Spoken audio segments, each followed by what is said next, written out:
Anggota DPR RI nonaktif Ahmad Sahroni akhirnya bisa tersenyum kembali setelah 2 bulan pasca penjarahan rumahnya di Tanjung Priok, Jakarta Utara.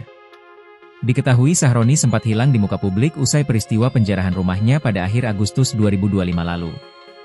Sahroni diketahui sempat menghina masyarakat Indonesia yang ingin DPR RI dibubarkan. Pernyataan itu kemudian membuat gera masyarakat hingga unjuk rasa yang berakhir dengan belasan nyawa melayang. Termasuk rumah Sahroni pun jadi sasaran amuk massa pada Sabtu, 30 Agustus 2025. Hampir selama 2 bulan Ahmad Sahroni menghilang usai insiden tersebut. Namun pada Selasa, 14 Oktober 2025, wajah Sahroni dengan setelan toga berwarna hitam merah bertebaran di media sosial TikTok. Ahmad Sahroni diduga mengikuti wisuda doktoralnya dari ilmu hukum dari Universitas Borobudur. Bahkan Ahmad Sahroni terlihat sudah bisa tersenyum lagi bersama dengan wisudawan doktoral lainnya dari Universitas Borobudur lainnya.